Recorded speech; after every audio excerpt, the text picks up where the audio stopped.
नमस्कार मित्रों, मैं जय महाकाल आयुर्वेद पंडित अखिल शुक्ल। देखो मित्रों, आज के समय में जो घटनाएं घट रही हैं देश में, उसके संबंध में आप सब YouTube पे देख ही रहे हो। और बड़ी विडंबना ये हो रही है कि अब जैसे अभी ऑक्सीजन की कमी हुई है और लोगों ने वो ऑक्सीजन कंसिडरेशन क्या बोलते हैं, कंसंट्रेटर, उसका मार्केट लॉन्च कर दिया है ना। वो एक इंजेक्शन जो था वो नहीं मिल रहा था तो उसकी जगह एक और वैक्सीन लागू कर दी। तो इस तरह से आपको भय बता बता के नाना प्रकार की नई नई चीज़ें बाजार में लाई जा रही है। ये आप सब भली भांति अब समझ रहे हो। भय व्याप्त करो।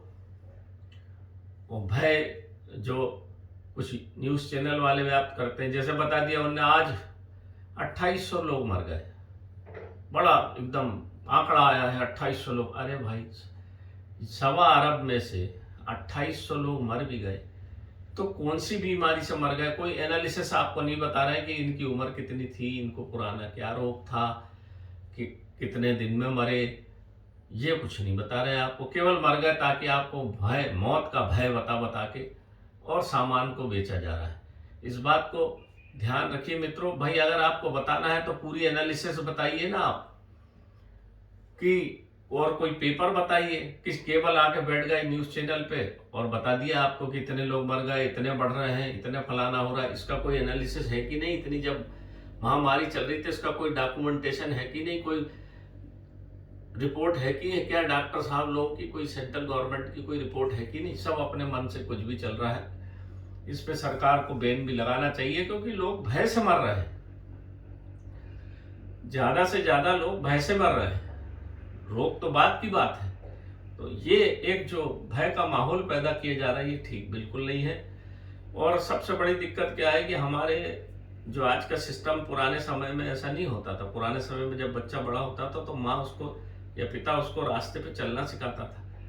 बेटा लेफ्ट से चलना चाहिए, वाहन आए तो ऐसा करना चाहिए, ये मुसीबत आए तो ये करना चाहिए। हमने बच्चों को सिखाया नहीं। हमने तो सिखाया, अरे बेटा बाजार मत जाना, भीड़ बहुत है, ऐसा हो जाएगा, बेटा छिपकली से दूर रहना, काट लेगी तो मर जाते लोग। हमने बच्चों को भी भयभीत करके बड़ा किया। वही भय आज उसका लाभ लोग उठा रहे हैं। दूसरी बात, लाभ उठा रहे हैं कि आपने अपनी धर्म संस्कृति को छोड़ के आयुर्वेद को छोड़ा। अगर आप आयुर्वेद को अपनाते रहते तो ये विदेशी कंपनियां ने बहुत बड़ा जाल रचा, आपको एलोपैथ पर डिपेंड किया। एलोपैथ पर डिपेंड करके आप देख रहे हैं, आप अमेरिका कह रहा है अब तो मैं वैक्सीन ही दूंगा आपको। इस तरह से आपको ब्लैकमेल करके और नाना प्रकार से आपका पैसा निकाला जा रहा है। मौत जो हो रही है वो तो हो ही रही है।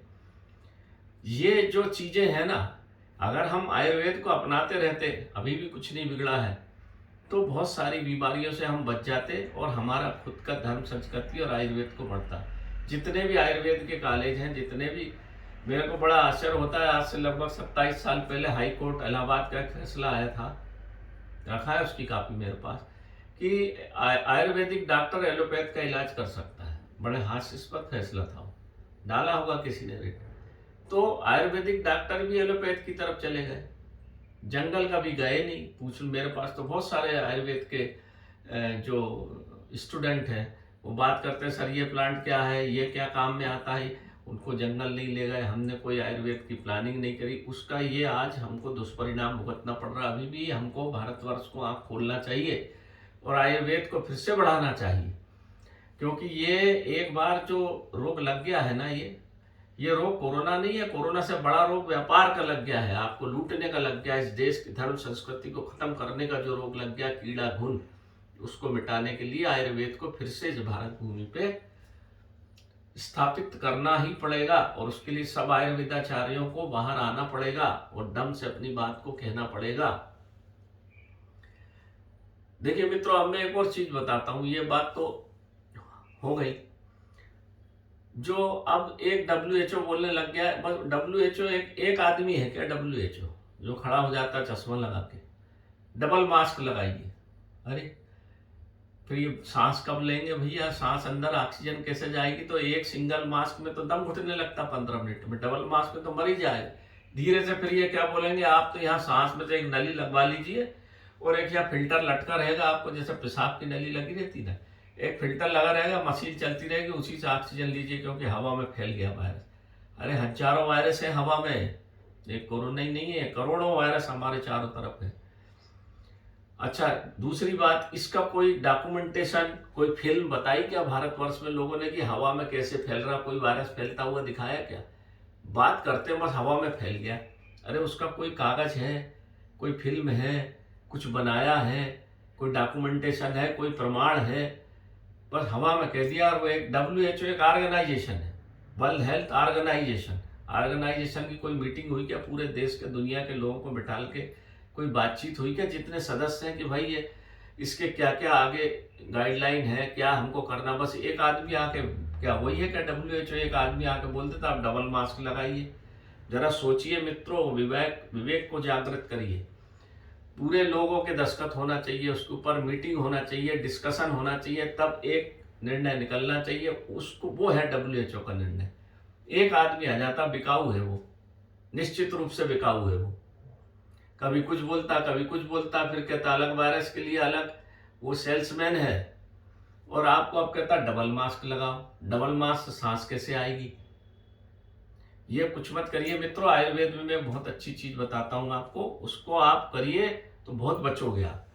ये है कड़ू तुमड़ी, बाजार, ये आपको गांव में खूब मिल जाती है। इसको ऐसे काट दें, काटने के बाद इसको ऐसे ठोकेंगे तो इसमें से दिख रहे हैं ना सफेद सफेद, ये है सब सफेद सफेद निकलता है। ये बहुत गर्म भी होता है और ये बहुत सारे लोगों पे काम आता है। पुराने समय में साधु संत इसमें से निकाल के इसमें घी भर के रख देते थे, और बहुत सारी आयुर्वेद में दवाई कड़ू तुमड़ी में भी भर के रखी जाती है, जिससे उनका प्रभाव बहुत ज़्यादा बढ़े। समझे मित्रों? तो ये जो है, इसका जो पाउडर सफ़ेद निकलता है उसको निकाल के पीस के अगर शहद के साथ खाया जाए, उसमें थोड़ी काली मिर्च मिला दी जाए, थोड़ी लेंडी पीपर मिला दी जाए और थोड़ी सी हल्दी, थोड़ी थोड़ी मात्रा में, जितना पाउडर उतनी मात्रा में, तो ये समस्त कफ को गला के शरीर से बाहर निकाल देता है। ये खूब मिलती है गांव में, आप देखेंगे इसको खाता तो है ही नहीं कोई, पेड़ों पर खूब लटकी रहती है। ये बहुत काम की दवाई है मित्रों। इसकी जड़ से पारा, इसकी जड़ की रस से पारा का बंधन भी होता है। जड़ ठंडी होती है और इसका पाउडर गर्म होता है। ये बहुत काम की चीज है। ये देख लीजिए, मैंने कितने उपाय बताए, उसमें से कुछ भी करिए। अब मैं आपको एक और उपाय बताता हूं। पुराने समय में षणबिंदु तेल बनता था। षणबिंदु तेल आप आयुर्वेद की किताबों में देखिए, वो बनता कैसे था। पहले कोल्हू चलते थे, कोल्हू, जिसमें नाना प्रकार के तेल को पेरा जाता था और तेल निकाला जाता था बीजों का। जब वो खराब हो जाता था, टूट जाता था, तो उसको तेली फेंक देता था। उस तेली को उठा के लाते थे हम, और उस उठा के छोटे छोटे टुकड़े करके जब उसको गर्म करते थे तो उसमें से तेल निकलता था। उस तेल को षणबिंदु तेल बोलते हैं। उसमें जिनको पीनस रोग हो जाता था या दिमाग में जिनके कफ जम जाता था और कीड़े निकलते थे, 2-2 बूंद नाक में रात को डाल के, इधर से डाल के ऐसे खींचते थे, इधर से डाल के इधर खींचते थे, वो पीनस रोग ठीक हो जाता था। पीनस रोग के साथ साथ सर्दी जुकाम सब ठीक हो जाता। वो था षणबिंदु तेल। अब देखिए, षणबिंदु तेल अब तो मिलता नहीं है, वो बंद हो गया।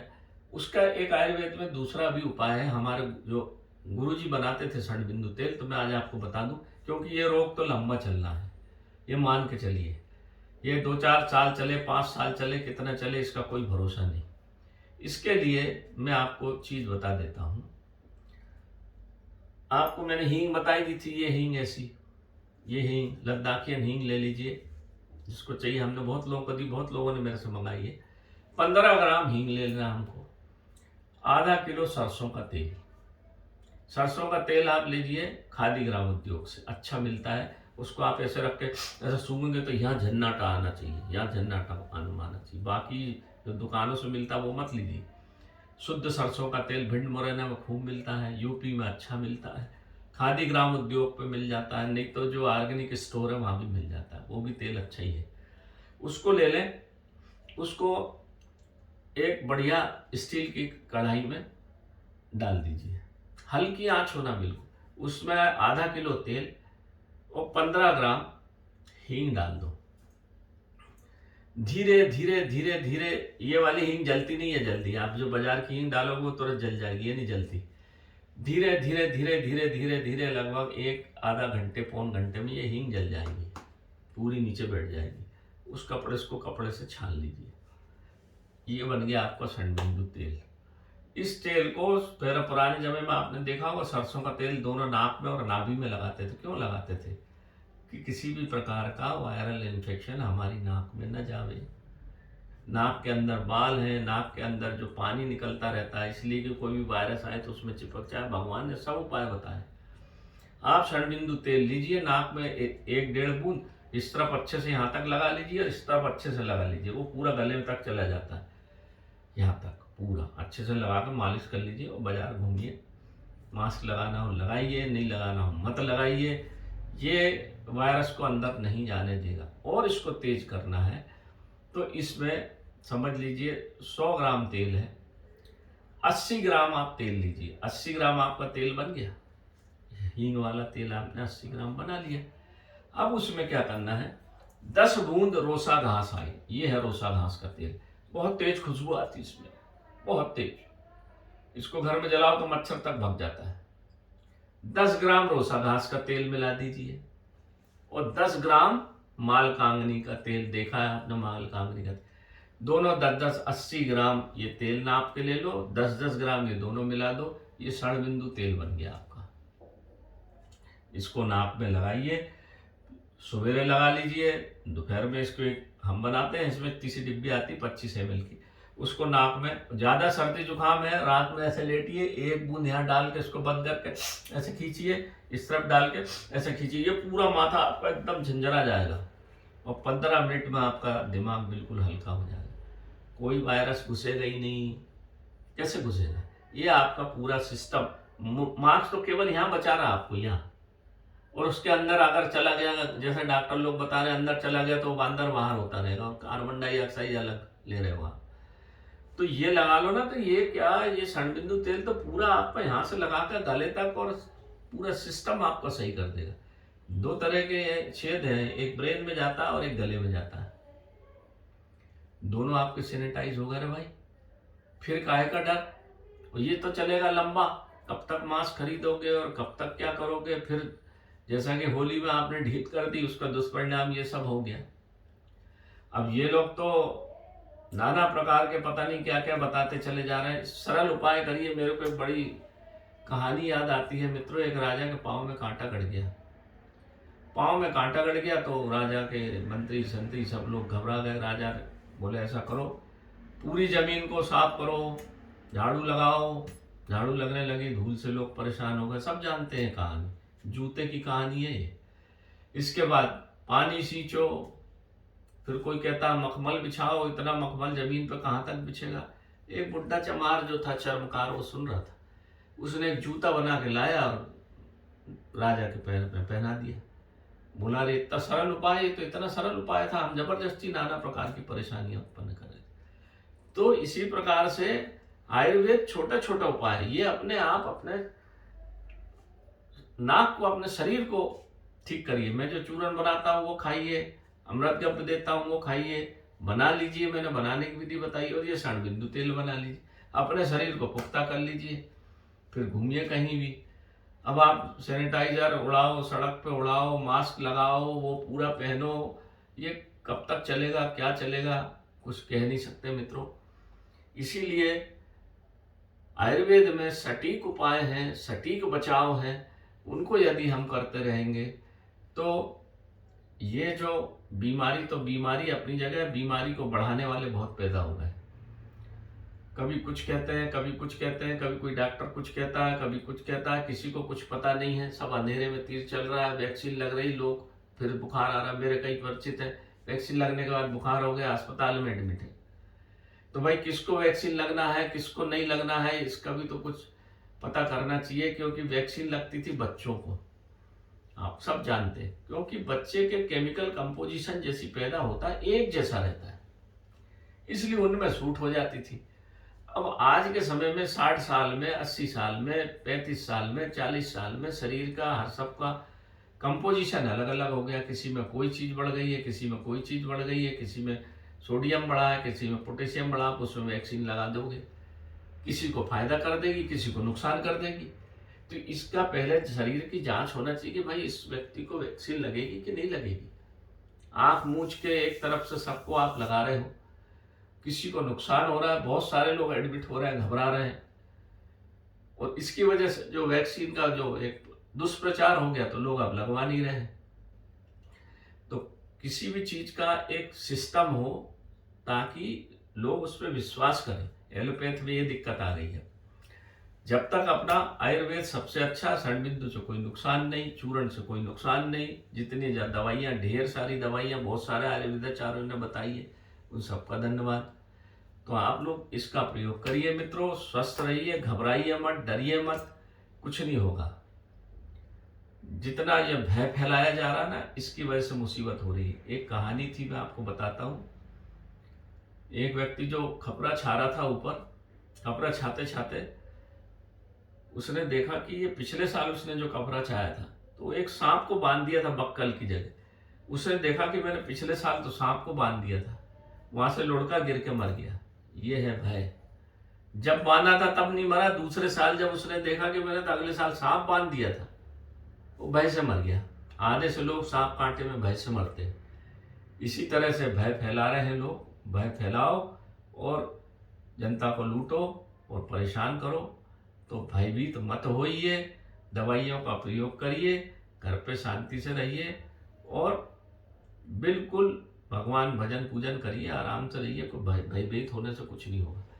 भय से बिल्कुल मत डरिए। नाना प्रकार के जो चैनल हैं फालतू का भय फैला रही है, देखिए ही मत। आप तो कोई जरूरत नहीं है आपको आंकड़े देखने की। जितना आप देखोगे उतना कोरोना आपके दिमाग में घुस जाएगा। और जब कोई भी रोग, संसार में 99% रोग होते हैं मानसिक, शारीरिक तो 10% होते हैं, मानसिक रोग ज्यादा होते हैं। तो कोरोना तो एक तरफ चला जाएगा, आप मानसिक बीमारी से ग्रसित हो जाएंगे, फिर उस मानसिक बीमारी को ठीक करने में बड़ी परेशानी आएगी। तो इसका ये दुष्परिणाम होगा। तो आज मैंने इसलिए ये वीडियो डाला मित्रों। नमस्कार। सब पूरे भारतवर्ष के समस्त बंधु मेरे मित्र हैं, मेरे सहजन हैं, मेरे आदरणीय हैं, बच्चे बूढ़े सब, समस्त जाति, मुझे कोई जाति पात से कोई वो नहीं पड़ता। मेरे बहुत सारे दोस्त भी मुस्लिम भी हैं, सिख भी हैं, ईसाई भी, समस्त लोग हैं।